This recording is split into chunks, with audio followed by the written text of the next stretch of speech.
3 o'clock on this Thursday afternoon. Welcome aboard the Postgame show. Good to be back at the regular start time. Still an abbreviated version of the program, but at least in the reverse. Last couple of days, Elijah and I have joined you for just a few minutes after Carolina baseball games, baseball victories, as you all now know. At least most of you do, I think.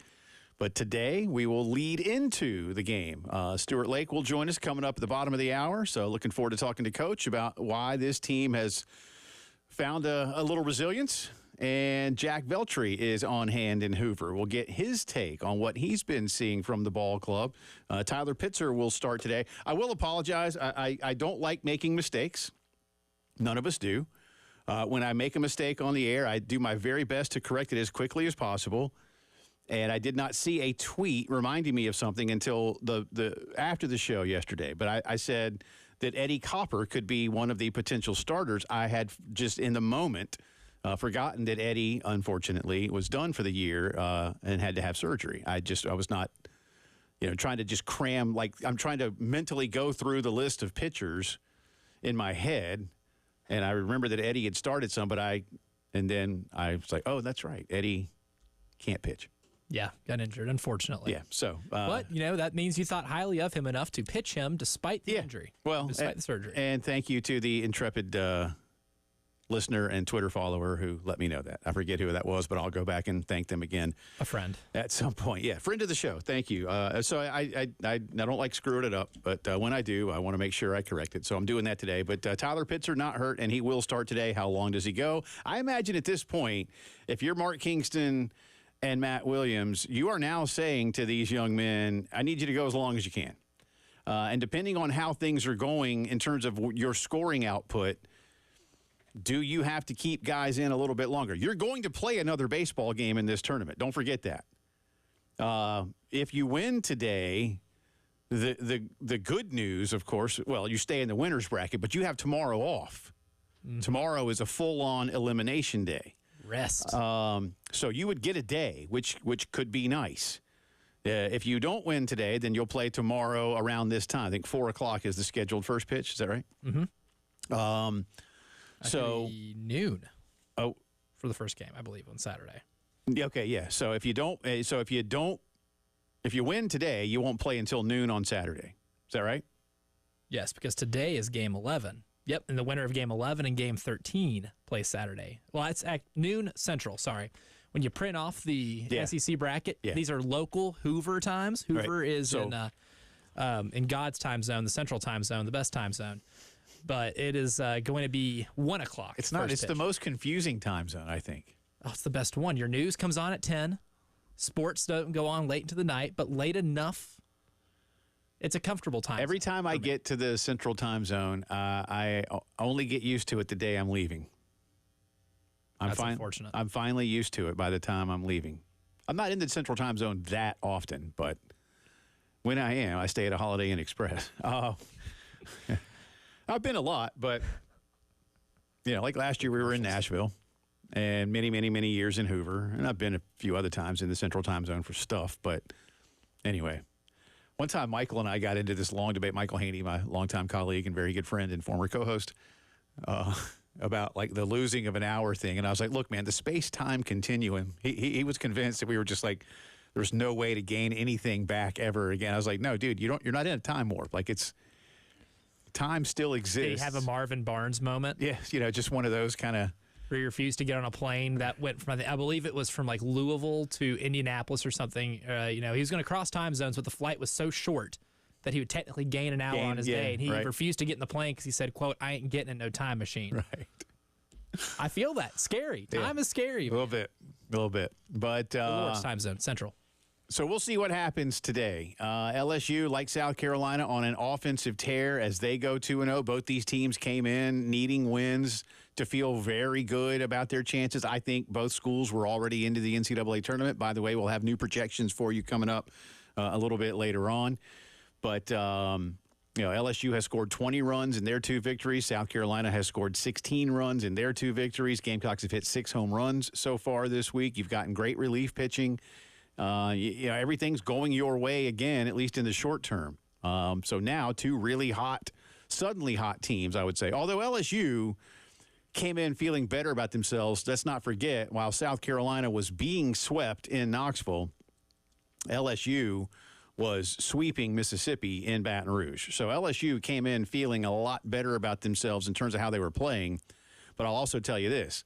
LSU went into the weekend with 10 conference wins and finished at 13-17. South Carolina went into the weekend at 13-17. So LSU had to play catch up a little bit, which is why I say LSU now on a 5-game win streak. They're fine. They're streaking. At the end of the show, I'm not sure how much you might have gotten to hear, Elijah, but at the end of the halftime show just now, Tyler read a text from a listener asking if South Carolina won this event, would there still be a possibility to host? And I think the answer to that question is yes. In fact, I said I think there's a strong possibility that they could host if they win this tournament. Now, I don't even, you might say, well, at that point, what if they got to the championship game and lost? I don't know. I think you need to win this tournament if you want to host. Mm-hmm. That's my personal opinion. I think the 6-game losing streak did enough damage to take you out of hosting consideration unless you were to go on the mighty run to win the Southeastern Conference Championship. And even then, I wouldn't say it's a guarantee. But I do think, we've talked about it. Look, there's 4 schools that are definitely top 8 in this conference. Interestingly, they all lost yesterday. They're fighting for their lives. And Arkansas is already done. So, today's losers bracket games, Kentucky has beaten Arkansas. Tennessee is playing right now against Texas A&M. And, I don't know how much those schools really care, is how I'll say it. And I'll go back to the philosophy that I believe South Carolina baseball had at this event for many, many years. It's a nice tournament. You still need to play some games. You want to get guys some work. But if you don't win and you're nice and solid for next week, Now, I think Coach Tanner and Coach Holbrook and Coach Kingston would never admit to that, and sometimes you might need to do a little better than others. This year might be one of those for South Carolina, certainly. You're a little more desperate for wins and resume boosters. But Arkansas and A&M and Kentucky and Tennessee don't need to worry about it. Georgia losing on Tuesday, I think, Georgia was projected as the 5th top 8 seed out of the Southeastern Conference. I think Georgia's good enough to still hold on to that, but that could be dicey. Especially since they lost that series at home to a Florida team that might not be participating in the NCAA tournament. But the other 4 are fine. And Georgia is going to host next week for sure. Mm-hmm. Certainly. And so is State. So there's 6 schools that are definitely going to host. I mean, State finished with 17 conference wins. They're going to host. They're on a heater to end the season. And they're playing well right now. I mean, they're in the winners bracket. They're currently streaking. Yeah. So, for the Gamecocks and Vanderbilt and LSU, I think if one of those 3 were to win, I would think the committee would have a lot more work to do and could be a host stealing kind of a thing. We talk about bid stealers. Mm-hmm. None of those teams now are bid stealers, but they could be host stealers. I don't know, but I do think that you would be under consideration for hosting for those 3 if you win this event. But I still think it might be a tall order for those 3 to win this one. But today's Carolina LSU winner, it's going to feel really good about themselves. Yeah. They're going to feel a whole lot better about themselves. When it comes to hosting, too, this is where you got to take into account the things that are happening around the country, too. I don't think the Big West actually has a tournament. I don't know if they do, because I know they had games scheduled for this weekend, regular season games scheduled for this weekend. They probably just crowned their regular season champ. Yeah. And UC Santa Barbara is the team that's sitting at 16 right now. Right. And so maybe they have to lose in their weekend series. I don't know. And then ahead of them is Mississippi State, East Carolina, Indiana State. Certainly Indiana State and East Carolina, if they get upset in their respective conference tournaments, maybe. Yeah. Because they need to crown Q1 wins to be able to display a resume worthy of hosting. I think the committee would love to have one of those 3, if not all 3 of those that you just mentioned, as hosts. Yeah. But stacking up blind resumes, as you like to do, Love to do it. would not really support their opportunity if, again, one of, say, a Carolina, LSU, Vanderbilt were to win the SEC tournament. I think that'd be tough, in my opinion. Now, maybe I'm a little too subjective. I'm not trying to be Mr. SEC Homer here, but you and I were going over the RPI numbers and some of the resume numbers. And again, if you were to make them blind, like Santa Barbara has, 3 Quad 1 wins? Santa Barbara sitting at 10 in the RPI, has only 3 Quad 1 wins. They're 500 in Quad 1 games, right, but only 3 Quad 1 wins overall. They're really boosted by their dominance in their league. Yeah, and then, look, I'm sure they're good. So I'm not here to dog them, and I know ECU's got a good program, and Indiana State's a good story. I'm with the committee's way of thinking on these. You need to spread this around. You can't just the projections last week from BA and D1 were 5 SEC and 3 ACC schools as top 8, and the committee would really rather not do that. I'd like to divvy that up a little. Even and again, that's no Big 12. We're not even having to dip into the mid-majors. Which is surprising. Yeah, no Pac-12. Oregon State is typically up there. UCLA has been there. Arizona State. Like, what's happened to Arizona State baseball, by a once mighty power. Oh, and a UCLA. Feared power. And they're just done. UCLA. But again, Big 12, Big 12 is fantastic at baseball. And Texas is still there. Texas Tech is great. TCU, Baylor, these are all World Series regulars. Oklahoma State. These are fantastic baseball programs, and none of them are in a position to be top 8. Now, some will. I think Oklahoma and Oklahoma State are probably going to host. At least they're in the conversation. Yeah, because they're both top 15 in RPI. And I'm sure, however they end their seasons, and Oklahoma won the Big 12 regular season by a healthy margin. Yeah, and so there's good baseball there, but not top 8. And that's my point about this, but. It'll be interesting to see how things shake out.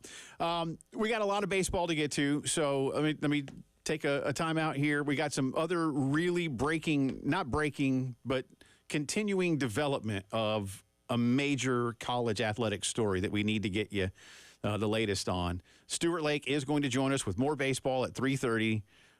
Jack Veltri will be with us at 4:15. So we've got a lot to do, and I'll tell you as we hit the break, A&M and Tennessee, loser goes home. At least loser takes a little break until the NCAAs. 1-1, top 4. Tennessee is the home team today, so A&M is hitting nobody on, 1 out, top 4, 1-1 game, Vols and Aggies. All right, so again, developing news on something that will reshape the landscape of college sports. We'll get you that as the postgame show continues.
All right, welcome back in. Postgame show continues on this Thursday afternoon. Jay Phillips, Elijah Campbell with you. Coach Stuart Lake will join us coming up inside of 15 minutes from Hoover.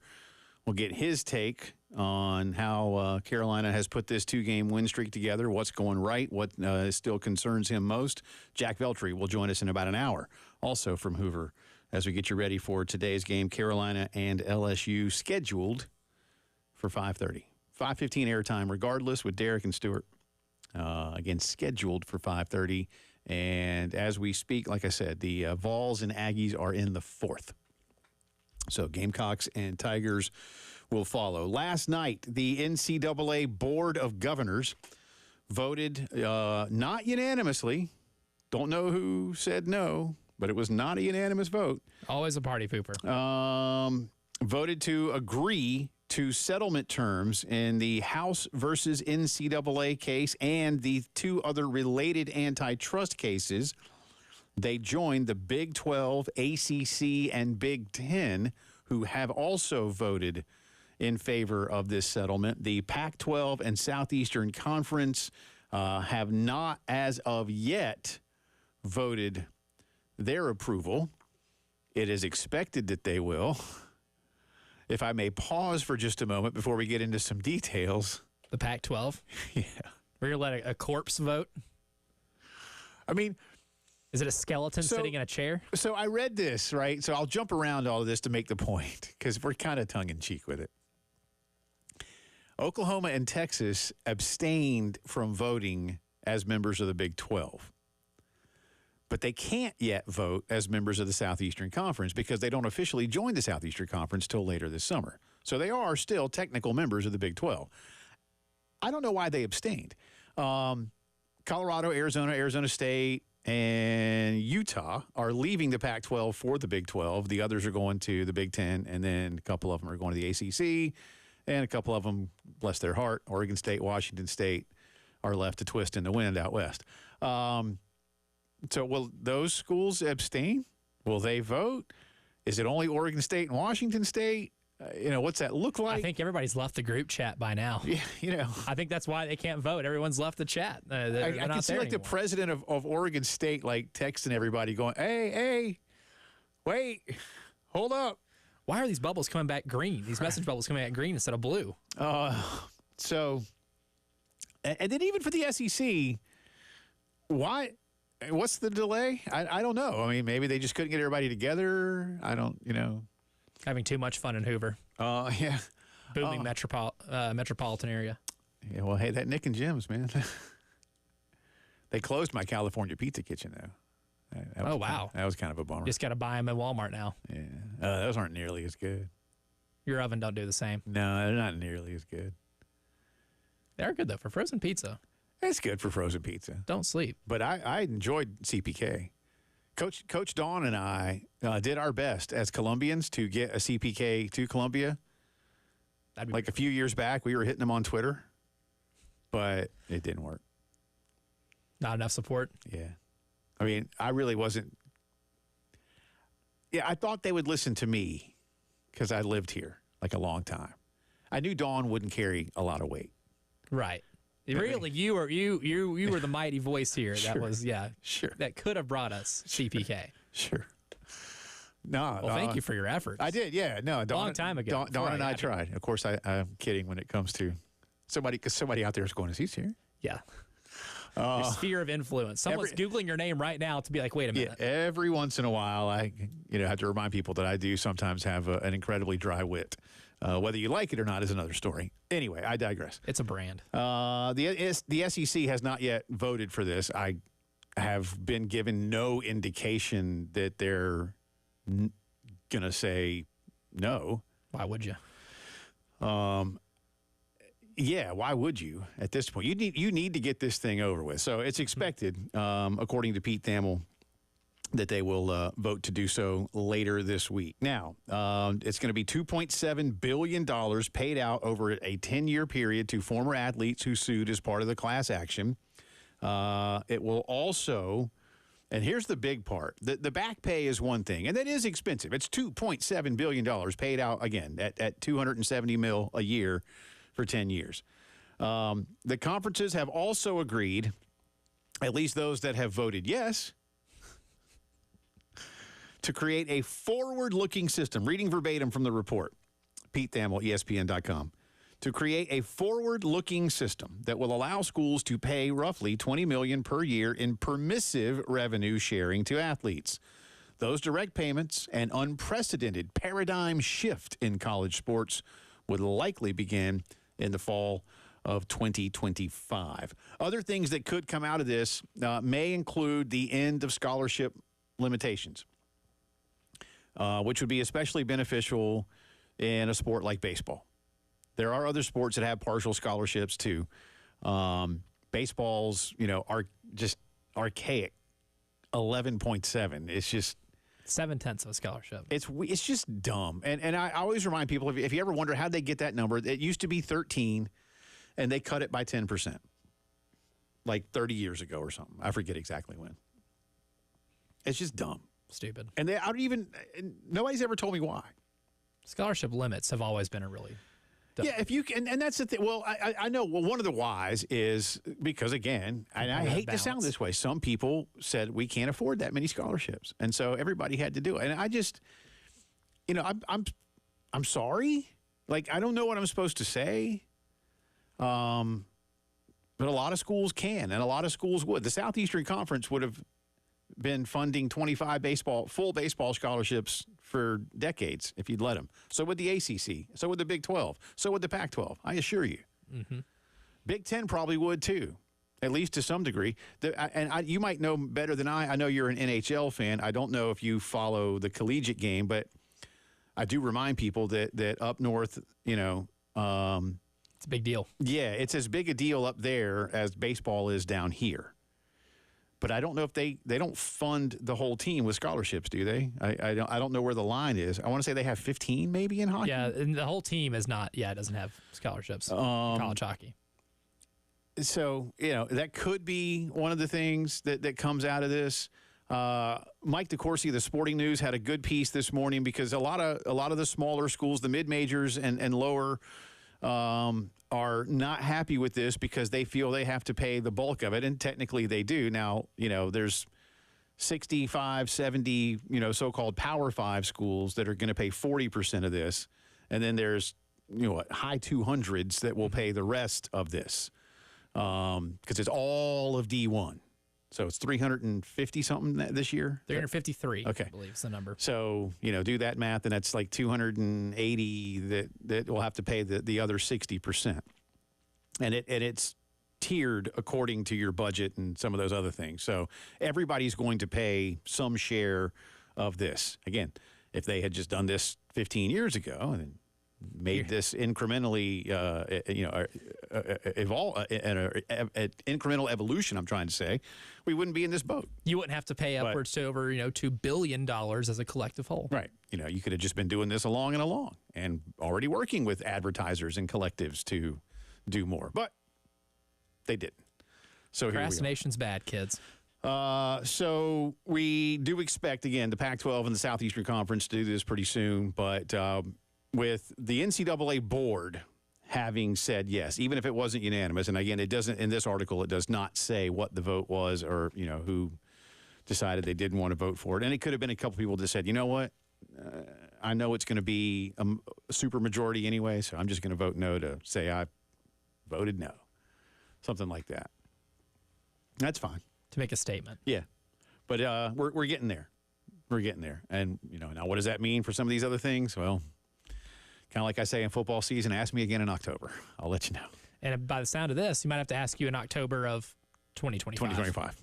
That's kind of what I'm looking at. All right, back to baseball on the other side of the break. Coach Stuart Lake will join us. He and Derek have had some fun this week. Call a lot of home runs, a lot of wins.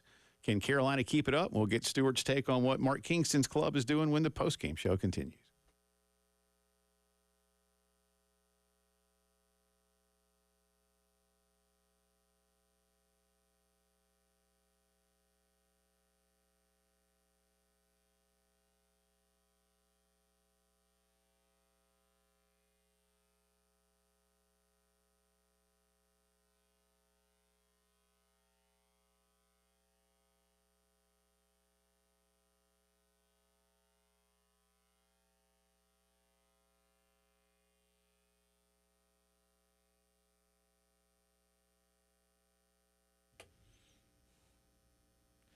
Do you have weight loss goals? A lot of you might, and I know I did going in just about a month and a half or so ago. And if you do, you might want to listen in on this. Columbia Secret for Weight Loss. My friends Paul Grant and Shaylin over at Columbia Secret for Weight Loss helped me achieve my weight loss goal by basically burning up to a pound of unhealthy fat per day. And now, well, a goal that was 15 pounds, I'm now 20 pounds lighter, while also establishing better eating habits, sleeping habits, lifestyle habits, and have continued to receive fantastic one-on-one coaching with my friends at Columbia Secret for Weight Loss. Look, everybody's different, whether your goal is 15 pounds to 50, maybe even 100.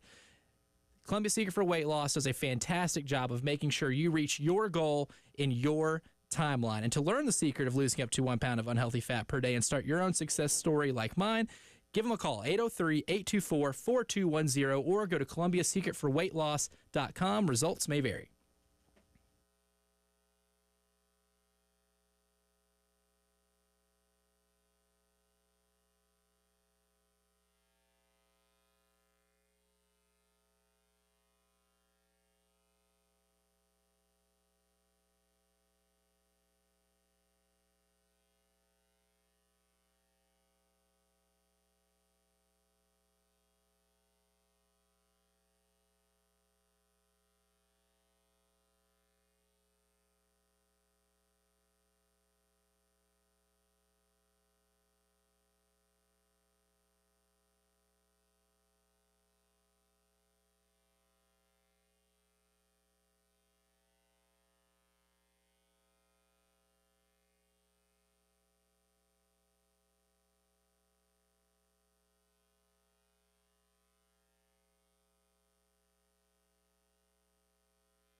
Talking Gamecock baseball on this Thursday. Carolina and LSU will get it started in about 2 hours from now, we think. It's scheduled for a 5:30 Eastern time start. Tennessee has just gone ahead of A&M in the game before ours.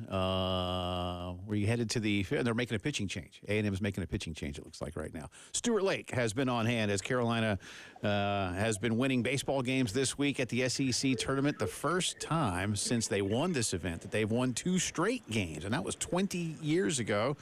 Coach, always appreciate you. I know you guys have been busy, having a little fun. The last week and a half of the regular season, not so much. What's been the spark that's gotten this team going again? Well, I don't know if it's a certain spark, to be honest. I think it's a team that is just really running into two really good teams. No offense to who we played here. Obviously, they're very good too. But you're not on the road. You get to be on a neutral side, and I think it changes a little bit. And we've had power. You know, in a place that you never think you're going to get home runs, we've certainly had some big ones. And Cole Messina, this seems like single-handedly wanting to set new home run records. But just a lot of confidence. Again, Jay, gets them in the hotel. This is a team that don't want to come home, you know, in the sense of let's stay here and give ourselves a chance to win. Stuart, I want to go back to just the other day, the Alabama game. And you're down 3-0. You're in, Dylan Eskew has to leave the game after only an inning and a third. Matthew Becker comes in, gets 2 huge strikeouts. Chris Veach then comes in the game, goes 5 2/3, strikes out 6, walks none, and does not give up an earned run. And you hold on to make a comeback win to be able just to get to the double elimination portion of this tournament. How big is that stretch from Becker and Veach to be able to just save the season? Because the trajectory going into this, obviously, as we have well documented, wasn't very good, and that seemed to be a really big spark. Well, I think it was a huge spark. When you start talking about two guys come in that situation to give no free bases, in essence, and to just really, you could just see the Alabama team just start losing their confidence. They needed to win, too. In my opinion, I think Alabama – may be the team on the outside looking in if this thing goes the way it could go when it comes regional. So once that Chris Beach changeup really started to work, you could see, I don't know if panic's the right word, but a lot of concern in that Alabama dugout and just no free bases from Chris and Becker as well. So, I mean, an absolute huge moment in the season and one you'll definitely look back on when you get in the postseason. By the way, quick aside here, Stuart and everybody, our buddy McGee Moody, longtime former Gamecock swim and dive coach, says do not knock Nick and Jim's. It's an Alabama staple. I like Nick and Jim's. I don't know if you've been this week or not, Coach. No, I like it. But I like it, McGee. It's good. Did you guys go after Nick and Jim's? No, we didn't go after it. I just said no. We were saying like Elijah said visiting Hoover, and I was like, hey, Nick and Jim's is pretty good, So yeah. And then we talked about another place they called. No. Nick and Jim's is it's a fine establishment. I'm not here to knock it. I promise you. There's not much else to do in Hoover. But been sitting in the room, been in the hotel a lot for sure. I mean, there's no. If you like the mall, Coach, if you like, the mall is good for 30 minutes or so, and then Well, unfortunately, when you're the 10 seed, you don't get to stay in the mall. So we're at the Hyatt.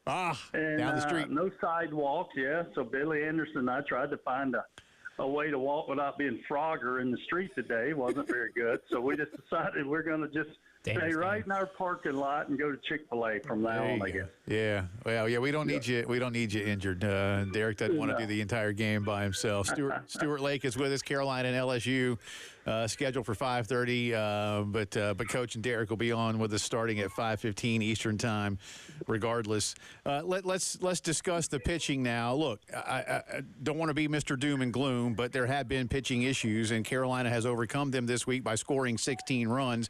And you'd like to think you might have to just outscore some people, but Pitzer goes today. Some of the guys that have pitched the last couple of days won't be available for you. If you find a way to win, you at least get a day off, Stuart. But what's your biggest pitching concern right now, A? And B, what do you believe the philosophy for Mark and Matt might be in terms of usage this afternoon and tonight? Yeah, well, bottom line is Coach Lee and I were eating breakfast this morning. Up to this point, you've done everything you had to do to win. And when you get to this point, now you start to try to figure it out a little bit. Tyler Pitzer, this is one of those moments I really believe that tournaments always expose something that you otherwise might not have known. This could be Tyler Pitzer's chance today. Maybe if somebody else comes out of the bullpen or in the next game. But I just think, just like in a regional, when you find yourself having to play extra games that aren't normal to you, you get to see some guys step up. And, I think today, looking at LSU, and we've gotten here early both days, LSU offensively is really feeling good right now. So I don't think it's a game you were going to win 2-1 anyway. So the way our offense is playing, let's hope we can keep doing it. And then pitching, I just think the whole key is what Elijah just said. We haven't been walking guys, hitting guys, giving teams free bases, the errors, those type things. We're going to have to really do that today to beat this LSU team. You cannot give them walks. You cannot make errors to allow them to have 4 or 5 hitters come up in an inning where you can only have 3. So that, to me, is going to be our key. And then if you win today, you know what? Figure it out. It's single elimination on Saturday. I guarantee you we're going to throw someone out there. Matthew Becker, to me, is still an ace in the hole kind of guy. So I think it'll all sort out if you're able, especially to get yourself to stay in the winner's bracket. And if you can score, yeah, like you said, you score enough runs because LSU's going to hit no matter who's pitching. The way Correct. they played the last week or so, they're going to hit regardless. And one guy who's come to Hoover and has absolutely knocked the cover off the ball is Cole Messina. I believe 6 for 8 with 3 home runs and 8 RBI in the last 2 days. I mean, the ball's flying out everywhere at Hoover, it seems like this week. But with Cole specifically, he seems to really be locked in. Well, I said to Derek yesterday, and I really think the key to having to pitch Cole Messina has been Blake Jackson. Now, Ethan Petrie's had a little bit of success in the 2-hole, but not as much as we'd hope for. But Blake Jackson continues to find ways on with 2 outs, and he's been hit by a pitch. And then all of a sudden, as a pitching coach, you can't just walk a run into scoring position with 2 outs with a good hitter coming up behind him in Parker Nolan. So I really think Blake Jackson's been the key to Cole Messina getting pitched to, because how do you keep pitching to him? I mean, I stand out here and I see guys get walked, and I'm saying, how are they not walking Cole? I'm glad they're not, but I'll be shocked today if LSU just comes right at him. Stuart, I'll ask you as now a de facto member of our profession relative to being a baseball coach, and I know you blend those things now in your career.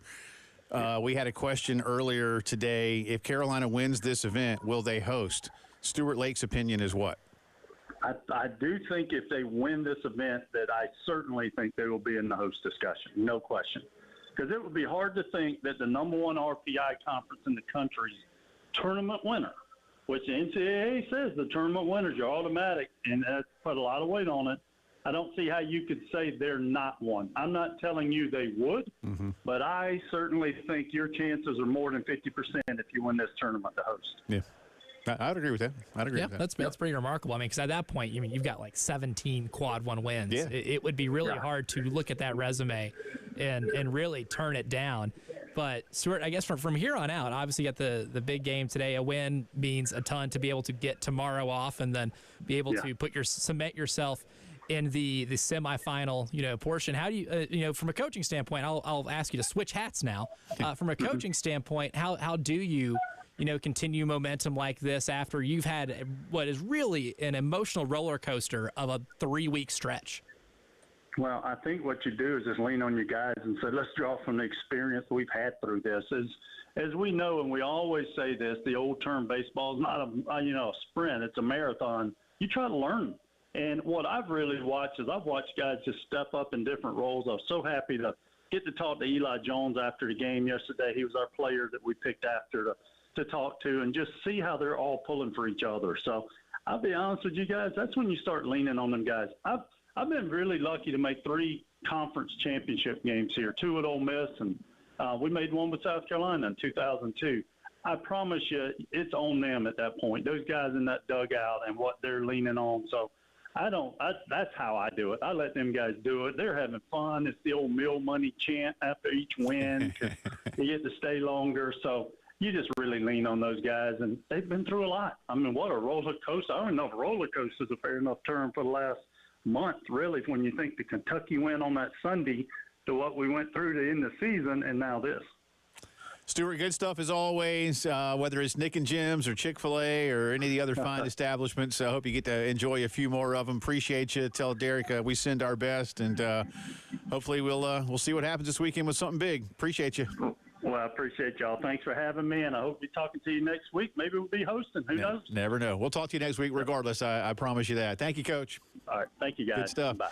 That is Stuart Lake, Stuart_Lake, to follow along on Twitter. And, yes, to clarify, not knocking Nick and Jim's. But to clarify, are knocking Hoover, Alabama. Not a lot to do. I'll do it. I've never even been, but I'll knock it. No, it's I mean, I've been there a lot. I'm going to violate the not knock it till you try it rule. There's I'm going to do it. I'm knocking it. Yeah. It's just kind of contained, and there's a couple of things you can do. Again, the mall is nice. A couple. If you like, count on one hand. If you like malls. Yeah. Do you even know what a mall is? Or people your age that go to the mall? Don't know. Don't even know. No concept. There was a time when malls were really cool. Man, even when I was in high school in Cookeville, Tennessee, there was one mall. Yeah. It only had 2 open shops in it, and they were not the same for more than a year. Yeah. That's the thing. It was a ghost town in there, man. I want to tell the mall, like, maybe you need to cut the rent. Doesn't look good when it's half empty. 80% empty where I was from. Yeah. Appreciate Stuart. We'll get to the latest Baseball America NCAA tournament projection. Has Carolina moved up with a couple of wins? We'll let you know as the postgame show continues.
11 minutes in front of 4 o'clock on this Thursday afternoon. Welcome back into the postgame show. Jay and Elijah with you. Thanks to Stuart Lake for joining us. Thanks as well to our good friends at Palmetto Citizens Federal Credit Union for being a part of the program.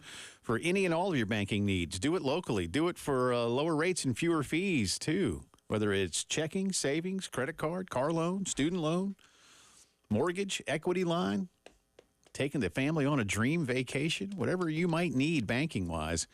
Check them out at palmettocitizens.org and learn more. So Teddy Cahill and his team at Baseball America have put out their latest tournament projections. These were done overnight. Tennessee is the number one team, followed by North Carolina, then Texas A&M, Kentucky fourth, Arkansas fifth, Clemson sixth, Oklahoma seventh. So Oklahoma is climbing, vaulting up the charts. And he has Georgia at number 8. So Florida State has fallen back a little bit this week. He's actually got Raleigh and, NC State, the Raleigh Regional. NC State is now 9, Virginia 10, FSU 11, Oklahoma State 12, Indiana State 13, East Carolina 14, Mississippi State 15, Santa Barbara 16. He now has the Gamecocks on the 2 seed. Like I think he did, though, right? Last week even. But he has the Gamecocks as the 2 in Raleigh, with Greensboro the 3 and Fairfield the 4. The Clemson Regional has Irvine as the 2 with Bama. Yeah. Bama the 3 and PC as the 4. In Athens, he's got Duke, UCF, and Florida A&M.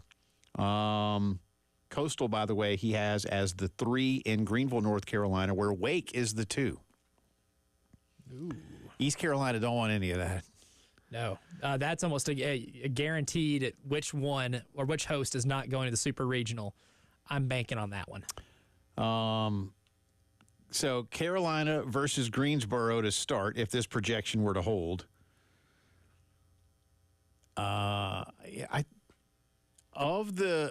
Of the local regional sites that Carolina could be sent to, is this one the most favorable? Would you rather see him go to Greenville, North Carolina as a 2? You know, I guess this means they're a little stronger.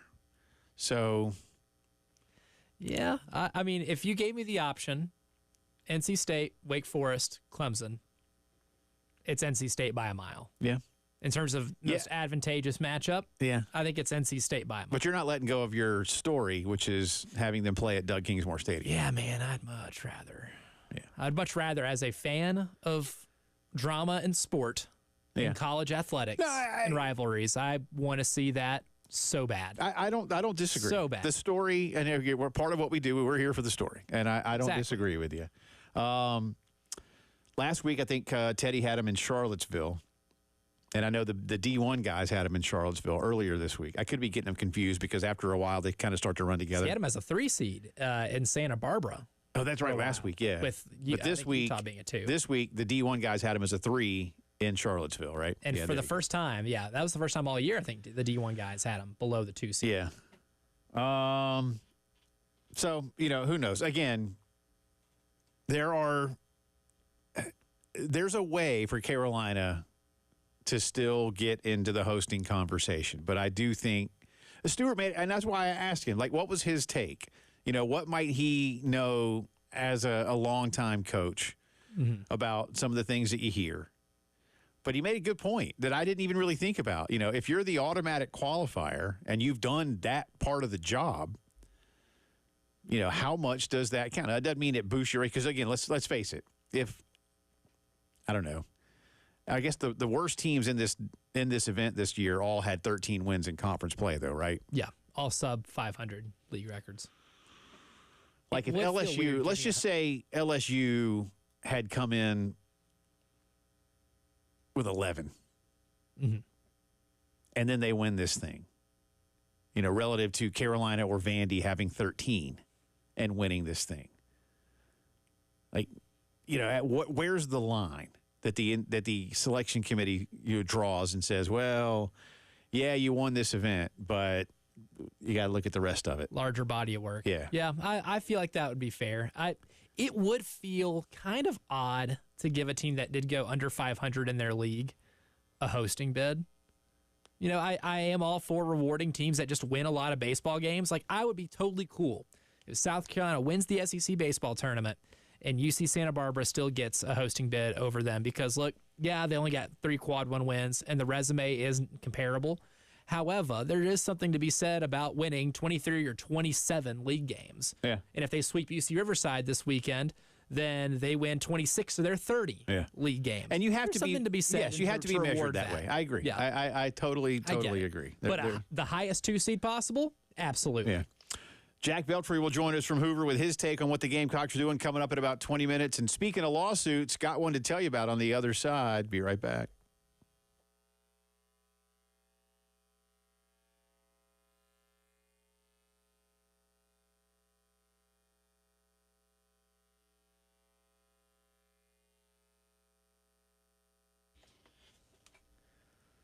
Would like to give a big thanks to Karl Anthony Towns for not scoring more than 20 points last night, and for PJ Washington to get more than 19.5 points, rebounds, and assists.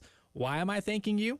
Or thanking them, you might ask? Well, it's because our friends at Prize Picks, America's #1 fantasy sports app, I was able to win some monies with the help of those 2 players last night, and you can do the same by getting in on tonight's playoff basketball action. You think Jason Tatum can go more than 32.5 points? Well, Prize Picks has the game for you. All you got to do is pick more or less on 2 to 6 player stat projections and watch those winnings roll in. I'm really in on the hockey action tonight. Definitely going more than 25.5 saves for Dallas Stars goalie Jake Ottinger. And you can do the same. Just download the app, use promo code 1075GAME, and you can get a first deposit match up to $100. It's promo code 1075GAME for a first deposit match. Pick more, pick less. It's that easy with our friends at Prize Picks.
4 o'clock on this Thursday. Welcome back into the postgame show. Coming at you from the Herndon Chevy Studios in downtown Columbia, South Carolina. Jay Phillips and Elijah Campbell here today. Another abbreviated version of the program.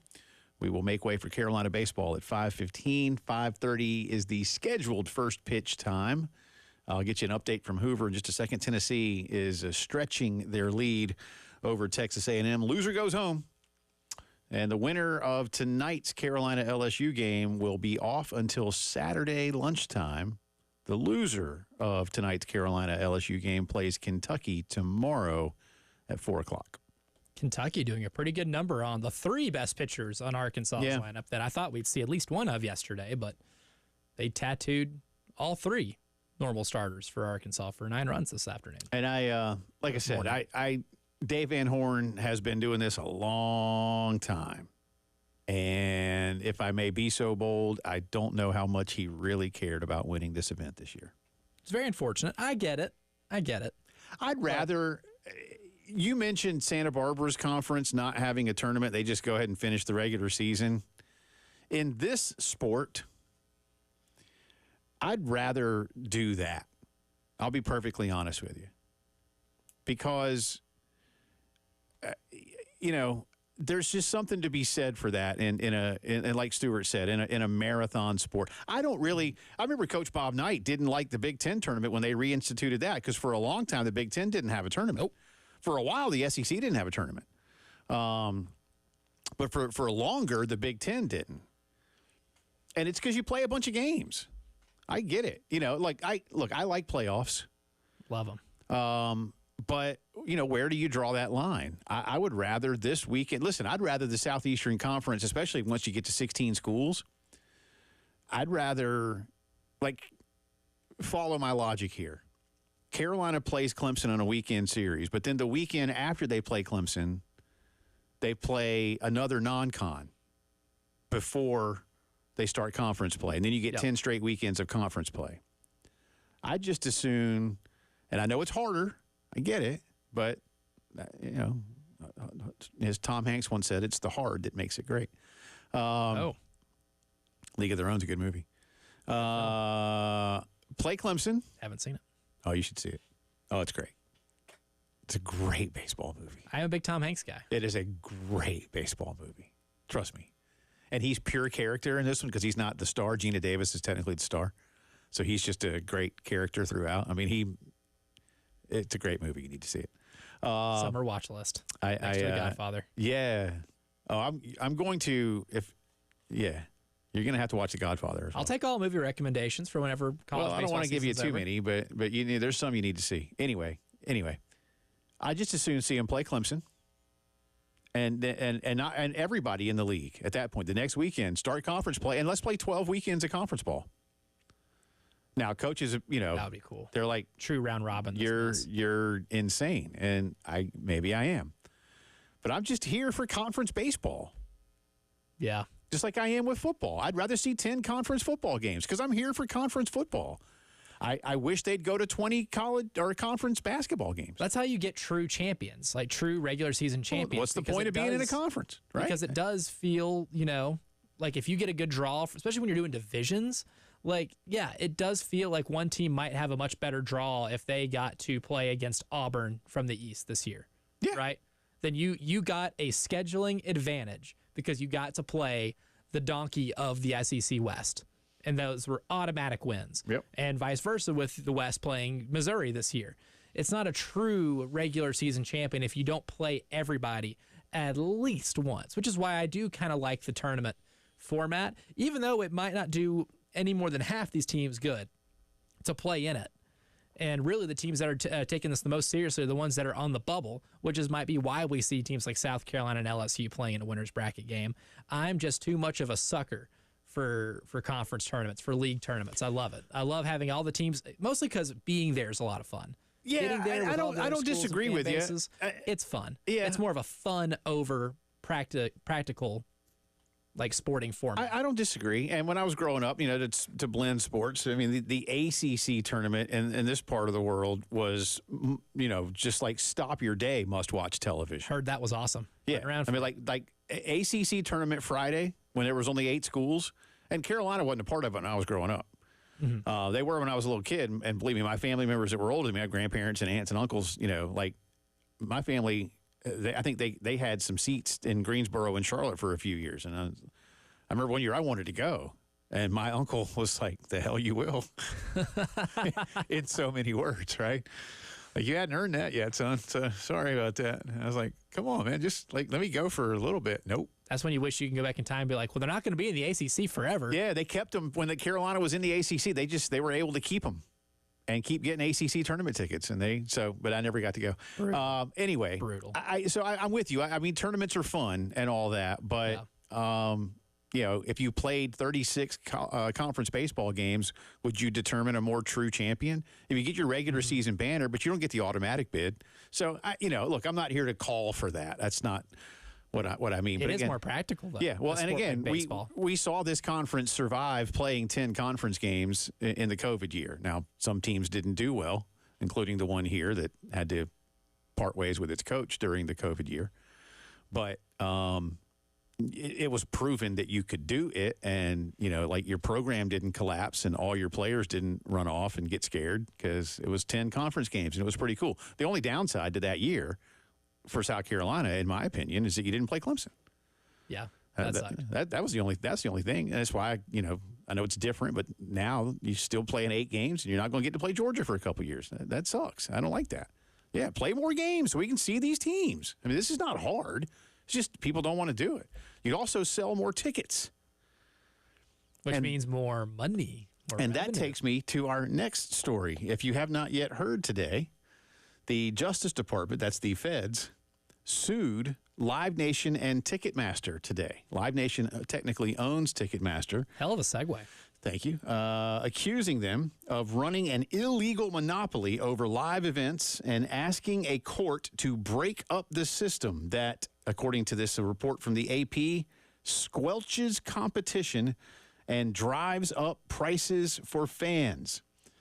Said a statement from the Attorney General, Merrick Garland, quote, "It's time for fans and artists to stop paying the price for Live Nation's monopoly. It is time to restore competition and innovation in the entertainment industry. It is time to break up Live Nation Ticketmaster. The American people are ready for it." And they have gone on, because look, most of this obviously revolves around live music. But as we all know, Ticketmaster is now very much into live sports. And a lot of people are mad about some of the things that happened at Williams-Brice when it's come to this summer's Manchester United-Liverpool match, and how these early codes get out and they get shared real quick, and all of a sudden people gobble up all the tickets, and 3 or 4 days later, what was a $100 ticket is on sale for $500, and on it goes. And certainly the Taylor Swift thing last year turned into an international story. I still find it ironic that it is cheaper. I saw this on the Today Show last week as a quick aside. She's playing Europe right now. It was cheaper for a lot of American families to get plane tickets, hotels, and buy tickets at the big stadiums in Paris than it was to see Taylor Swift in their region in the United States. Like, that's messed up, man, because of the third party. Now, that's not all Ticketmaster's fault. And the fees. But Ticketmaster now controls a lot of the third party selling as well, and they do nothing to discourage people from price gouging on their site. They basically just say, well, hey, if somebody pays it. And I get it. I'm a capitalist. And I had a few people that kind of agree with my stance, but say, I'm all for making a buck. I am too. Listen, I'm not saying that Ticketmaster and Live Nation, whether it's sports or concerts or whatever else, you want to take the kids to Disney on Ice next week or whatever, I get it. Yeah, you're in it to make some money. But some of these fees, now Ticketmaster has pushed back, as you might imagine. They called these accusations baseless, which when I saw the word baseless this morning, nice try. I just laughed. Pay for effort. Live Nation says that this lawsuit, quote, won't solve the issues fans care about related to ticket prices, service fees, and access to in-demand shows. Calling Ticketmaster a monopoly may be a PR win for the DOJ in the short term, but it will lose in court because it ignores the basic economics of live entertainment. Live Nation says it has, quote, steadily eroded the market share, and the company said it would defend itself against, quote, these baseless allegations. Live Nation has, again, it bought Ticketmaster. It has bought several small promotion companies. It has made exclusive deals with venues, many of which are the only venues in certain areas, be they sport or concert. And sometimes those obviously, in fact, not sometimes, most of the time, those two things blend. To where in a certain region or city, it might be the only place where you can have a viable show. And so you have to use them. And that does make them somewhat monopolistic. I don't know how this ends. I don't know if there'll be a settlement. Live Nation says it wants to try and work with new legislation, but so far they've not done anything. They're going to wait, dude. They're going to wait. I saw one interesting thing, too, and this isn't about the lawsuit, but going back to the price gouging with, like, the pre-sale codes and all this kind of stuff. Like, for instance, here in Columbia, technically, like, Gamecock Club members were supposed to have access to, like, a pre-sale code, but the pre-sale code was something like pre-sale. It was just password. It was password. Yeah, and it was easily shared. Mm-hmm. And it didn't take long for others that aren't Gamecock Club members and don't live anywhere near Columbia, South Carolina, or our state to get a hold of that code and begin to buy up a bunch of tickets and then a couple days later sell them.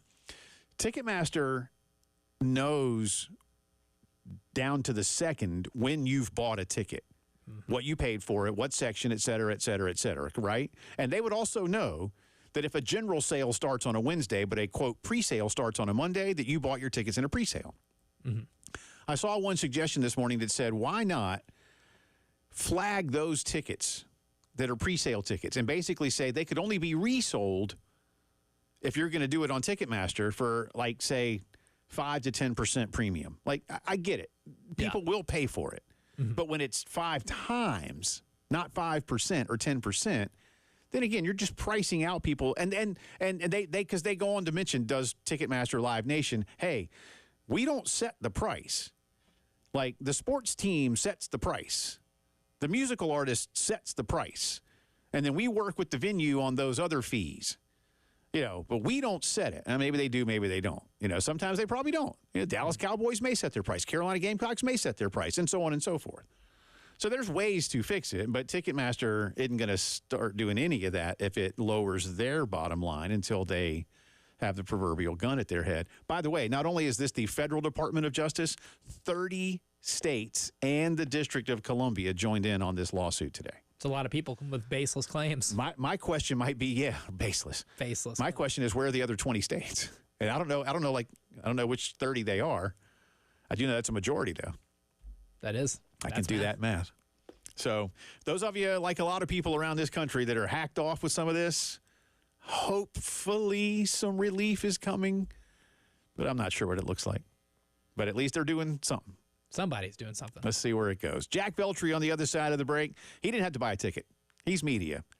He got a nice credential to go to the Hoover Met. 0 service fees. We'll get his take on what the Gamecocks are doing, looking ahead to today's game with LSU and looking back at wins over Bama and Arkansas. You're listening to the Postgame Show.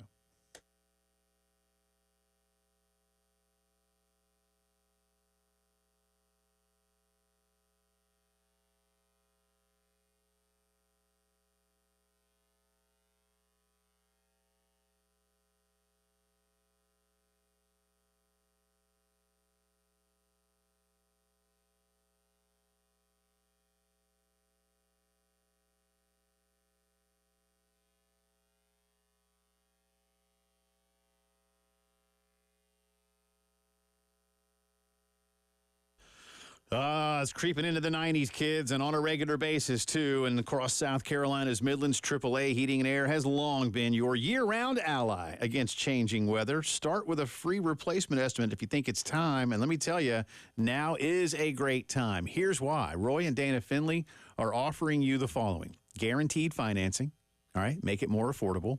Plus, no payments or interest for 1 full year if you buy in 2024. You get a $1,500 system buyback rebate if you get a new system, and a 15-year parts and labor guarantee. If you've had your system serviced a few times, if you're not quite sure how old it is, if you moved into the house and they told you it's been here a while, and you're also paying a lot more for it than you need to, now is a great time. Get a more efficient, more affordable system. Call AAAtoday.com is the website, 803-677-1500, the phone number. Stay comfortable with AAA Heating and Air.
Welcome back into the postgame show on this Thursday afternoon. Jay Phillips, Elijah Campbell with you. Gamecock baseball coming your way in less than an hour's time. Can't guarantee the first pitch will be tossed at 5:30, but I can guarantee that at 5:15, Derek Scott and Stuart Lake will be on the call right here across the Gamecock Radio Network. I can also guarantee, unless he tells me otherwise, that Jack Veltri will be on hand at the Hoover Met for Game 3 for the Gamecocks as they take on LSU. Great work already this week, sir, by this baseball team.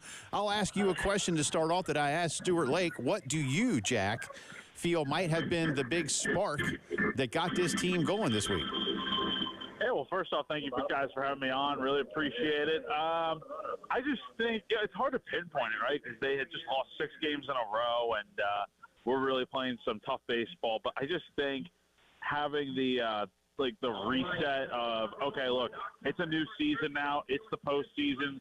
We can change everything that's been going wrong the last few weeks and write the script. And they've been playing really loose, having a lot of fun, and I think they've just been hitting the ball well, and I think the pitching has kind of stepped up big this week. Yeah, the pitching has certainly stepped up big, and yesterday, I mean, you got innings and outings from Eli Jones, Ty Good, and Garrett Gainey. Tyler Pitzer's supposed to start today, but what are you expecting from this Gamecock team in terms of just managing the arms? Because that's going to be where it gets pretty tricky after you've expended a lot of arm equity here in these first 2 games. Yeah, Mark Kingston's definitely done, I think, a good job of not, as he likes to put it, overexposing any of his arms so far in these first 2 games. I think the most pitches we've seen thrown in these first 2 games by one guy has been Chris Beach with 67, and then other than that, it's been all that and under. And I think that also helps. Like, for instance, with Gainey, Garrett Gainey pitching yesterday, throwing 54 pitches. If he were to start, that's the only time you get to use him this week. But now that he, threw 54 pitches yesterday, you could potentially use him for another game. So that's kind of the trade-off with a lot of it, is that all these guys that have come out of the bullpen are going to be able to come back out and pitch again. And I could see 2 guys potentially going today that pitched the other day would be Dylan Eskew and Matthew Becker. Pitcher's obviously going to start today. I expect Jake McCoy to throw today. Maybe you get Roman Kimball in there somewhere, but we'll have to see. But I think there's a good opportunity for South Carolina to use a good host of pitchers the rest of the weekend.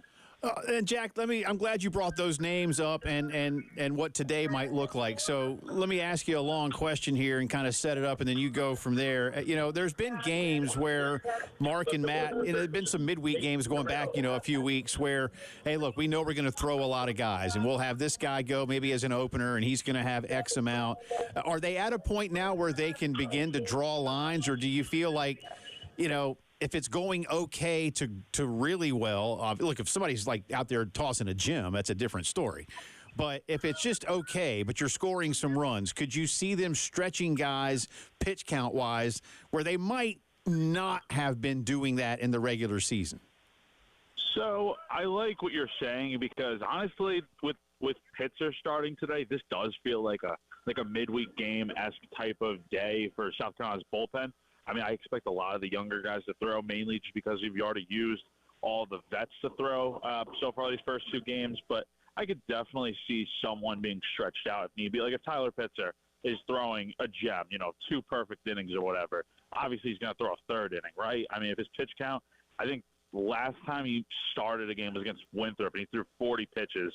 And he went 2 innings. So I think if his pitch count's in like the mid-20s to 30s, I think you can squeeze another inning out of him, and that only helps long-term. But I think this is a big day for South Carolina in terms of the bullpen, because win or lose, I mean, you're going to have to do this again next week probably, because you don't have a set rotation. And so if you could figure out some guys, okay, that, aren't big names but can go out there and get out, that only helps you in your quest to, win a regional and then go from there.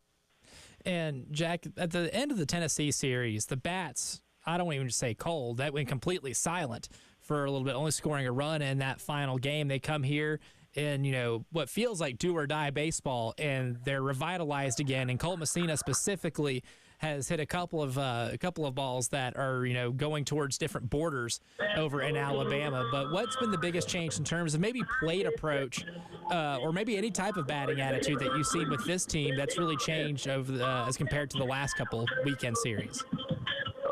I asked Mark that exact question the other day, Elijah, because I was interested to see, after the Alabama game where they scored 10 runs, what exactly changed with the approach of the play. And Mark simply said, not much, honestly. The approach has always been the same. It's just, and I like this point he made, you're facing Tennessee pitching. I mean, that's the number 1 team in the country. I mean, they're playing right now in a 3-2 game winning, and, I mean, their pitching is unbelievable. So you're not always going to face that high-quality type of pitching. I mean, with the SEC tournament, you're going to burn so much pitching, and by the end of it, I mean, you're going to be ready to rest. And I think for South Carolina, they've gotten a chance to face a lot of different guys, and they've taken advantage of some of those arms that maybe aren't as good, like Alabama, for instance. I think they really use a ton of bullpen arms. So did Arkansas. So I think that's why you're seeing a different level of production right now. But it's also taking good swings and stuff. Messina, obviously, is the catalyst behind that. Ethan Petrie's had some good swings. So is Gavin Cassis. But I think you're still looking to find out if some guys are going to be able to turn a corner in these next few games. Yeah, and I was going to, again, you're almost reading my mind as I set you up with questions. Jack Veltri, Gamecock Central, live from the Hoover Met. Do you anticipate any lineup tweaks 1 through 9, just to maybe, again, the guys that are going, but the guys that aren't, is there a way to get them to see some pitching? And when you've scored 16 runs, so you're looking good right now. What might you anticipate today? Yeah, well, I think they already announced the lineup for today, and it looks the exact same as it's always been, 1 through 9. Obviously, no Will Tippett starting today. Talmadge Lucas is going to be at short. Kennedy Jones is still in there. He's been slumping pretty bad lately. One thing I have noticed that they've been doing, Jay, is these last few games is they'll make a defensive, complete different alignment where Kennedy Jones comes out of the game and, Ethan Petrie moves to right, Blake Jackson to left, Talmadge goes to third, Will Tippett comes in at short, and Gavin goes over to first. So I think it's a good look that you need late in the game. But I definitely don't expect any lineup changes really moving forward unless an injury happens or something. But one guy I'm definitely keeping my eye on today to maybe turn it around will be Kennedy Jones. And with the offensive production, a lot of it's at the top of the lineup. We had Stuart Lake on in the last hour, Jack, and he mentioned, Blake Jackson hitting well enough to where you really have to pitch to Cole. But, yesterday, batters 5 through 9, just three hits. Who's the most important player in that 5 through 9 spot of this lineup if they're going to want to be able to make it to the final round of this SEC tournament? Kennedy Jones, easy and simple. Look, he's too good of a hitter to not turn a corner. Look, everyone goes through slumps. That's baseball. You fail more times than you succeed in this game, and you could still be a Hall of Fame player. My point is that everyone goes through slumps, and he's in a rut right now. He really hasn't been the same type of hitter since I think he had a 4-hit, 4 RBI game against Georgia 2 weeks ago, and he needs to get back to being that same type of player. And I think at some point it's going to click. Like I said, he's too good of a hitter not to. And when he's hitting along with everyone else in this line, it can't just be Messina or Petrie. 1 through 9, you have to be dangerous. And I think if Kennedy gets it going today, that's a huge upside for South Carolina. How's the press box food treating you this week? It's the second time I've been asked that today. I'll give a quick breakdown. It's been awesome so far. It's my first time in Hoover for this tournament, and they got the ice cream machine and stuff that always gets restocked. So that's cool. The food's great, and I'm interested to see what they have for dinner tonight. But the SEC always treats the media well when it comes to these different types of tournaments. They do. I'll vouch for that firsthand. Hey, great stuff. Again, you're doing great work. Y'all check out Jack's videos, the post-game stuff. He's been doing a really good job on his Twitter feed, Jack T. Veltri, and, of course, at GamecockCentral.com. Enjoy the weekend as long as it may last. You got a couple more in you for sure, man. We'll talk to you next week. Appreciate you.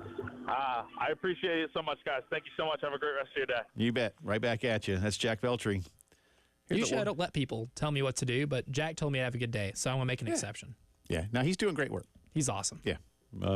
Really, really fun getting his views on what Carolina is doing. Come back. We've been lawsuit heavy today. But one lawsuit that's been in the news for a couple days, you and I have not had a chance to discuss. And we need to. It doesn't involve either of us either. Just to let people know. That's true. At least for now. Could we find a way to get involved? Not yet. I'm curious. Oh, we'll just go sue somebody just to get in on the action. And why did one head coach in the SEC have to sign off? Wink, wink on this. You might know where we're going. We'll come back as the postgame show continues.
From the WIS Traffic Studios, I'm Elijah Campbell with a few accidents to get to you that are causing some delays on the roadways this afternoon. We're going to start in Richland County. We have an accident on I-26 westbound over at the Broad River Road exit. That'll be exit 97.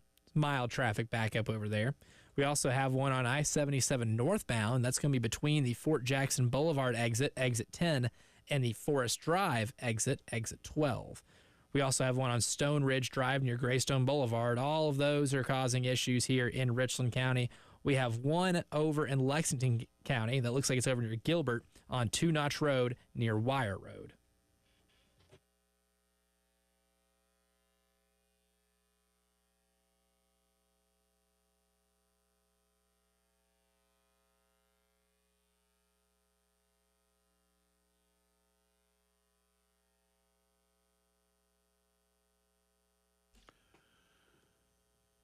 We've been talking some Carolina baseball. Thanks again to Jack Veltri for joining us. Jack T. Veltri, V-E-L-T-R-I. Jack Veltri, follow along on Twitter, GamecockCentral.com. Good stuff. Stuart Lake joined us earlier as well. Carolina and LSU both playing their third game of this event. 5:15 is the airtime. 5:30 scheduled first pitch. I don't know if we're going to quite make that. We'll see. We'll see. Get you updates from Hoover here in just a second. The Braves have doubled up their lead now 2-0 at Wrigley, the only day game of the series. Back in the day, it used to be all-day games in the series at Wrigley. Yeah, 2-0 Braves, 1 out, 2 on, top 8. And they're going to score another one. Could be a home run. No, right at the Ivy. Ozuna with a sac fly. Scores Ozzie? Nope, Duvall. All right, there you go. Anyway, 3-0 Braves now. Easily confusable, those two. Sorry. And, yeah. Totally get the confusion. I couldn't remember. Basically twins. Well, I knew Ozzie was on base. I just couldn't remember if he was on second or third. Sorry. Close. Common mistake. Yeah. Tennessee leads A&M. It is 3-2, bottom 7. Vols have 1 on, nobody out as A&M is making a pitching change. Again, loser goes home from Hoover in this one. Winner will get Kentucky, right? No, nope. Winner gets the loser of our nightcap, which will be between Mississippi State and Vanderbilt. Yeah, winner, the loser of Carolina LSU gets Kentucky. That's right. There you go. We are very close. This game, if this result holds, then the top 2 teams in the SEC West go a combined 0 for 4 in this tournament. Yeah. Tennessee is the number 1 overall seed. Again, 3-2, Vols, 1 on, none out, bottom 7. So, well, we might have a double play here. And nope. Just kidding. Oh, boy. College baseball happened. Wild error. By the way, real quick before I get to this other story, I had somebody hit me, and I've seen a lot of other people, mostly negative stuff, asking about the green base next to first and why they're doing that now. I actually don't have a problem with this. I don't know if it'll become permanent or not, but if you're wondering what it is, so it's a way to try to implement a little more safety into the game to avoid massive collisions at first in the event that they happen. The green base is fully for the runner if he's going to run through.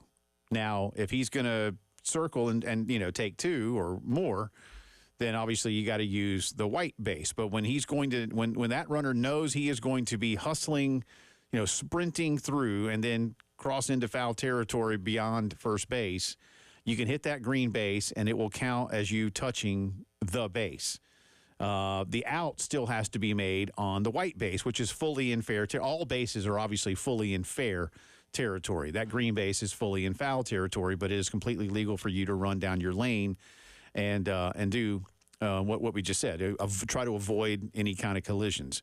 Some people don't like it. Some people are questioning why you would do it now. I think it's experimental. While this event does matter and is not an exhibition, it is at least a way for them to get a pretty good sample size in a relatively short amount of time and figure out how it's working. I don't know, honestly, how many other conferences may be doing this week. From what I did read, it will not be implemented during the NCAA tournament, but I think it's a way to honestly just collect some data, and see, and it's been done a few times here and there. They do it in softball sometimes. Yeah, don't they? I think it's a good idea. And they're very clear. The runners know, all the players know exactly how this thing is supposed to be used.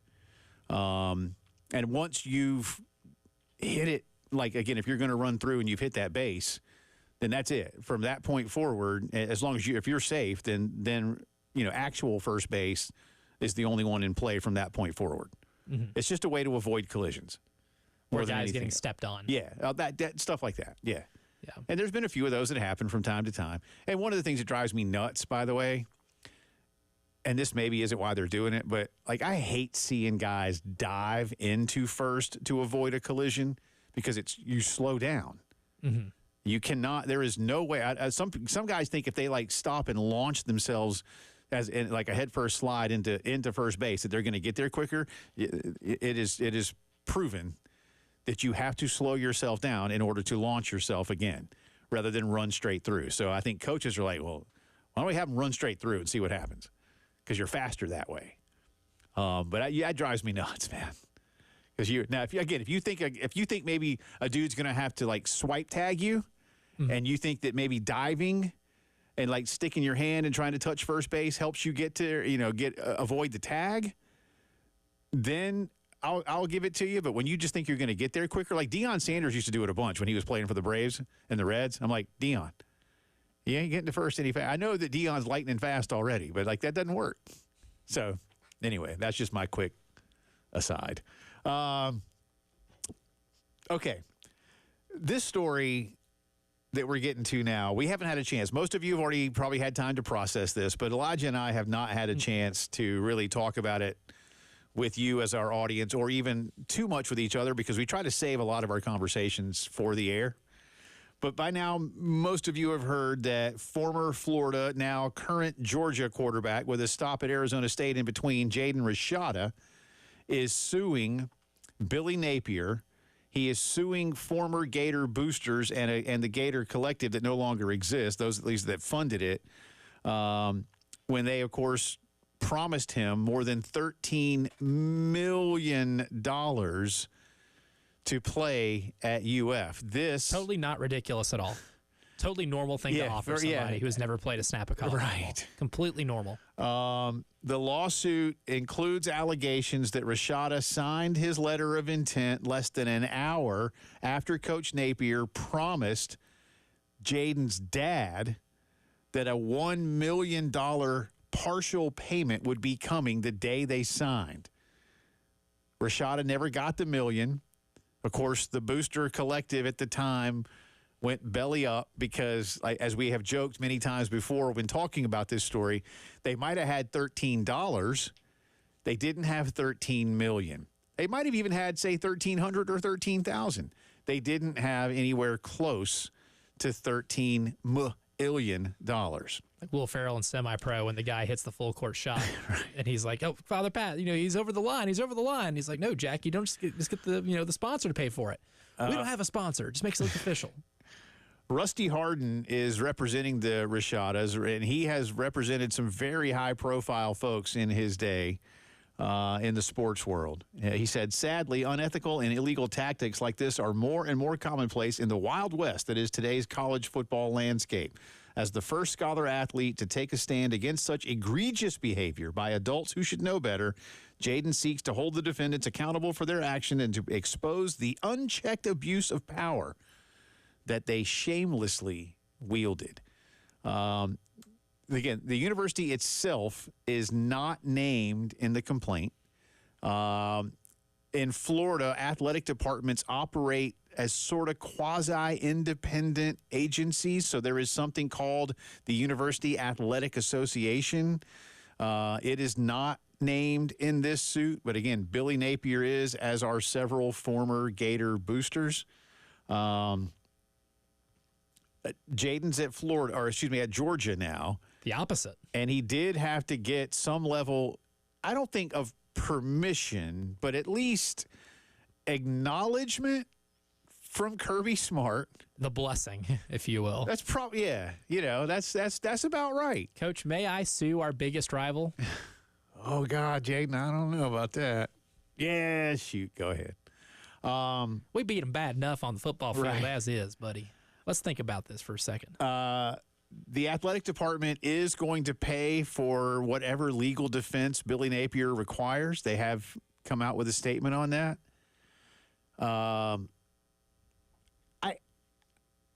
What are you suing for exactly? Like, I mean, where's the end game here? That's something that you and I talked about the other day. What's the end game here? Should be to give me my money that you promised me. Yeah. We'll start there. I think we start there. And by the way, Georgia has said that Rashada's commitment to Georgia had nothing to do with NIL in any way, shape, or form. I don't even know how good this kid is, Elijah. He's supposed to be, from what I've read. And that's all from what I read. I never watched him play high school ball. But a lot of kids are really good at high school ball and don't end up panning out. But I did, watch a little bit of him at Arizona State, and it wasn't impressive because nobody at Arizona State was impressive. Thanks, Herm. And then he got hurt, right? Yes. Or something. So, who didn't get hurt on that Arizona State team, emotionally or physically? So Rashada, again, pulled back, got out of the NLI, went to Arizona State. That's where his dad played. I want to come back with a little bit more on this. I just... There's a lot to get into. Yeah, I just don't... I'm not sure that this is going to help the way that Jaden and Rusty Harden, his attorney, really think it's going to. I don't necessarily blame them for doing it. We'll discuss more as the postgame show continues.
11 minutes in front of 5 o'clock on this Thursday afternoon. Welcome back into the postgame show. Jay and Elijah with you. Tennessee is up their lead now to 6-2 over A&M. They're in the 8th inning. So Carolina, LSU, maybe a few minutes behind that 5:30 start time. We'll see. Smidge behind, We'll see. But 5:15 airtime regardless with Derek and Stewart on the call. Discussing the Jaden Rashada lawsuit against Florida boosters and Coach Billy Napier. I mentioned what's the end game here. Elijah, of course, is right on the first part. It's money. He's not looking for the full $13 million, but he and his family say that they had a $9 million opportunity at Miami that they turned down when Florida decided to up the ante to better than $13 million. Some opportunity cost is what they're saying was lost here. And so they'll try to at least recoup that. Here's the biggest thing. And look, I'm not really taking a side on this. Look, I think I've said before, one of the reasons that I believe NIL needs to come in-house is because of crap like this. Because as we've told you, the University of Florida and the University of Florida's Athletic Association are not named as defendants in this case. They're saying the head coach is because it's a he said, and they're doing the boosters because they ran the collective, even though that collective no longer exists, and one of these boosters has sold his automotive business for whatever reasons. So, again, the end game is, to recoup some of it. The attorney tries to go with a lot more noble, we're just trying to look out for everybody else. And maybe you are to some degree. But this, again, illustrates, and you and I have discussed that before. If a school's going to get, because people said, well, look at what Florida did. Well, did the University of Florida do it? No. Did Billy Napier know? Well, I mean, all these coaches know, y'all. Hard to play dumb for anything for high-level Division I football coach. And if you don't tell your coach, the last thing you need is for your coach to get caught with his proverbial pants down on something like this. It's his team, after all. And if you do get him to sign, he does have to play for said coach, and it'd be weird for a coach to be like, oh, wait, we signed a quarterback. I never talked to the kid. Right. He's on my team now? Yeah, this isn't like a general manager kind of thing in the NFL, right? No. Where I'll provide you the players, you go draw up the plays. Yeah, not how that works in college. There's nothing documented. That's the real trick here, yeah? Kind of, but I have read, in the state of Florida, verbal contracts are very much enforceable. So if there's a phone call that says, hey, we promise you, buddy, you put pen to paper, that $13 million yours, you're getting $1 million of it by this date. If they have that phone call, or if they have it like in a text, that doesn't have to be a contract, those are enforceable in the state of Florida. And that might be where they got themselves in trouble. Yeah. Is there? That's the thing. I almost figured, now maybe, look, this is a really savvy attorney. So is he sitting on it? Look, eventually you got to share your evidence, right? Eventually. So I don't know. I'm not a lawyer, so I don't know where we are in the whole process of where he can still try to, get the bluff called or whatever else might be going on right here.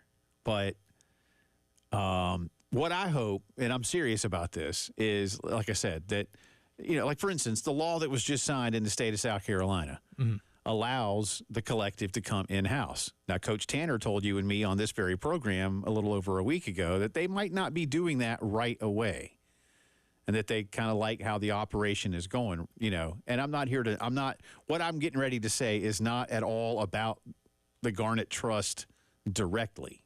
It's about any collective anywhere. Mm-hmm. You can't have something like this in Gainesville happen to you as a school moving forward. And that's part of the things that need to get fixed.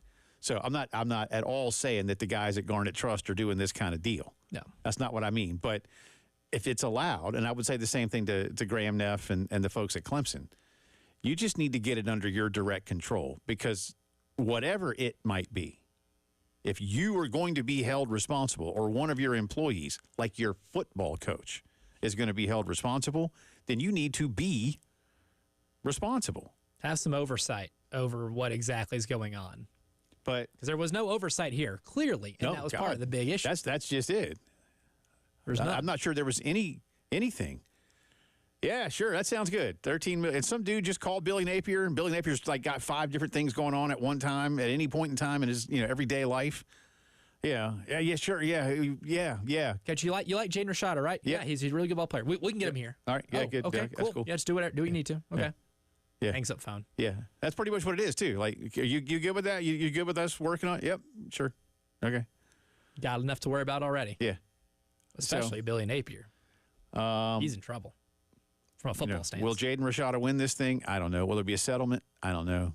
Florida fans are hoping that this gets Billy Napier in trouble and he gets fired before the season starts so they can go get somebody else. Yeah, it wouldn't be the first L Florida takes this year if it is. I'm still somewhat convinced that whenever it happens, the next head coach of the University of Florida is currently coaching in Oxford, Mississippi. That's my take. Headlines coming up.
From the WIS Traffic Studios, I'm Elijah Campbell. The few accidents to get to that are causing some issues on the roadways this afternoon. We'll start in Richland County.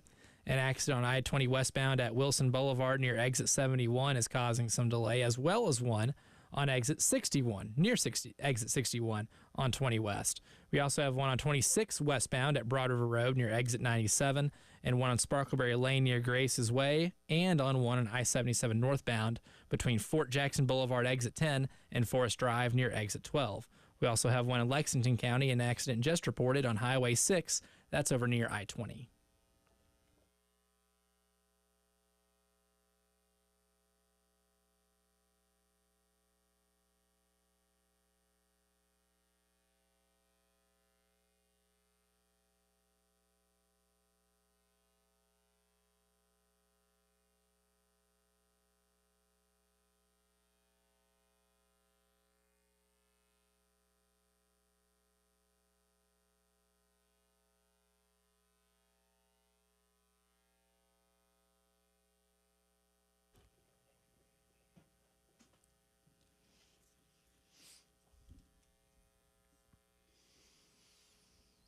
And it's this time of year when integrated media really comes in handy at my house. Welcome back in the final segment of the post-game show on this Thursday. We will be making way for Carolina baseball in just a few. He's Elijah Campbell. I'm Jay Phillips. It's also time for our headlines of the day. We start, of course, with Carolina baseball. 5:30 is the scheduled first pitch time today. 5:15 airtime. It'll be 30 minutes after the conclusion of Tennessee and Texas A&M. The Vols lead the Aggies 6-3 right now, top 8. A&M is the visiting team, but they have 2 on and 2 out, and they have just scored a run to make it 6-3. And I can't tell if Tennessee is making a pitching change or just mulling it over right now. Elijah and I were just saying that there's an Alan Jackson lookalike currently pitching for Tennessee. That's right. And if there's anybody in East Tennessee that needs, a singer for Alan Jackson cover songs, we have your guy. But in the meantime, South Carolina He's on the mound in Hoover, Alabama, is who you're most concerned about around these parts. The 10 seed Gamecocks will take on the 11 seed LSU Tigers in just a little bit. Both teams maybe, overcoming the odds and getting where they are at this point in time. It's the first time for the Gamecocks in 20 years that they have gone 2-0 to start the SEC tournament. Tyler Pitzer will start tonight for South Carolina. But looking back to yesterday afternoon's, 6-5 win over Arkansas, Coach Mark Kingston says, yeah, we knew we could do this. A great ball game. Again, 2 of the best teams in the country, in my opinion. Could have gone either way, but this guy closed it out at the end. Cole drove in 5 of our 6 runs, and so that's the team I think we're capable of being on any given day, and we beat one of the best teams in the country. So, again, it's just something we'll continue to build on. Nothing's ever, excuse me, Coach, sorry about that. Nothing is ever as bad as it looks or as good as it looks or anything like that. And we talked about it a lot the last couple of weeks, that being swept 2 weekends in a row was horrible for Carolina baseball fans, for the team. It took you out of a hosting opportunity, or so it would appear. And, it raises a lot of questions about the long-term health of the program. But at the same time, you knew this team could score runs, Elijah. I don't mean just you. All of us did. But you've scored 16 in these 2 games. You've hit 6 home runs in these 2 games. LSU, you've hit a grand slam. LSU's hit 2 grand slams, and they've scored 20 runs. And, oh, by the way, former Gamecock Michael Braswell is their leadoff hitter, and he hit a home run yesterday. There's a lot of interesting storylines all of a sudden for what is – maybe a winner's bracket game hardly anyone would have foreseen 3 days ago.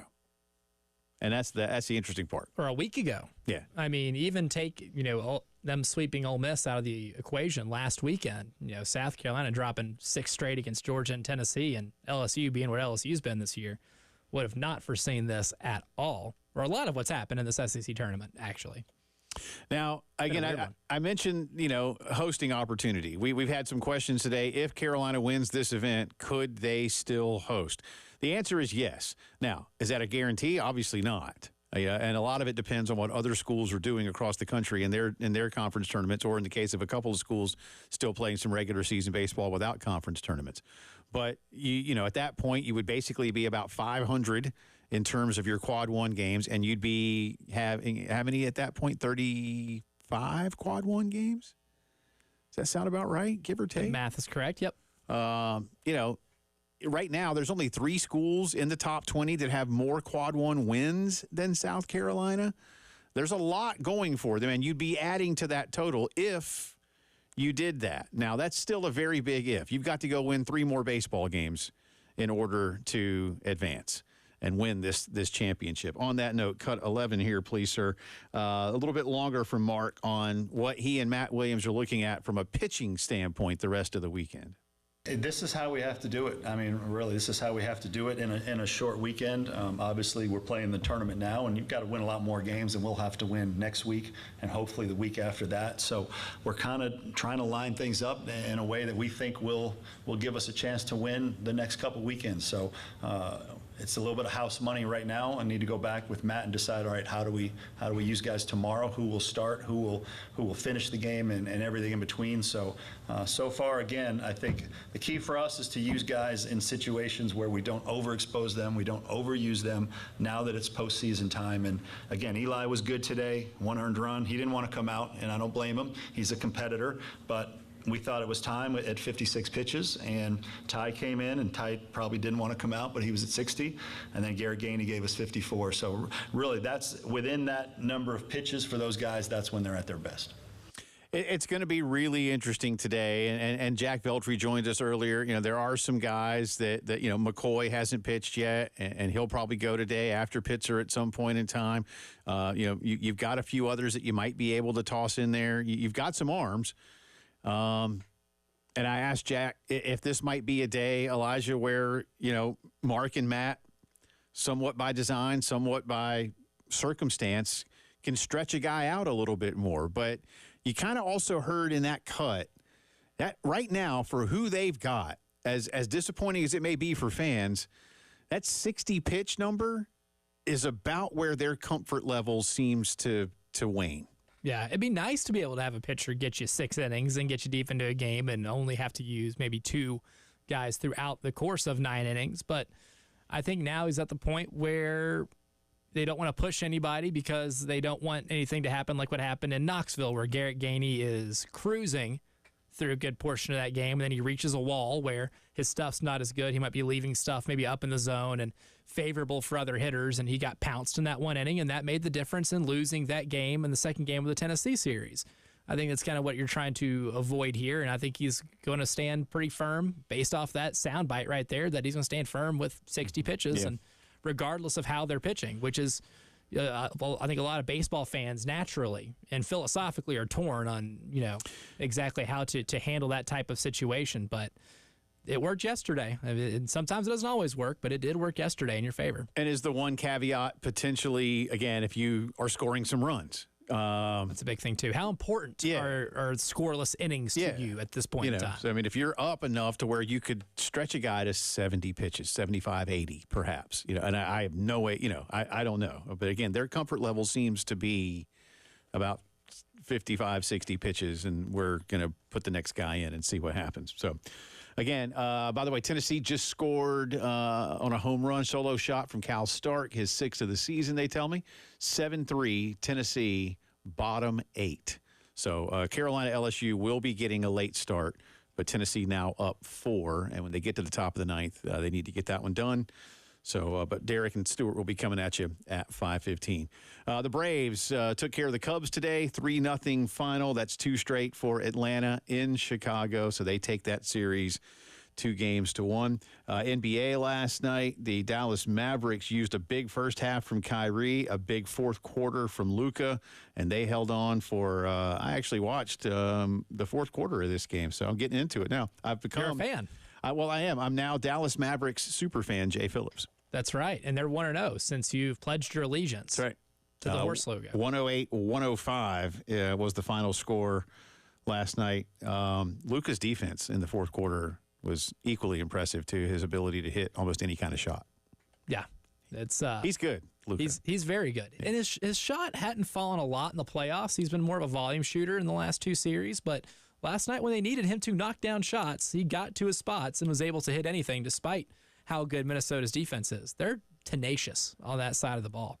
Tonight, Game 2 of the Pacers-Celtics series. Boston hanging on the other night for a win. They lead it 1-0.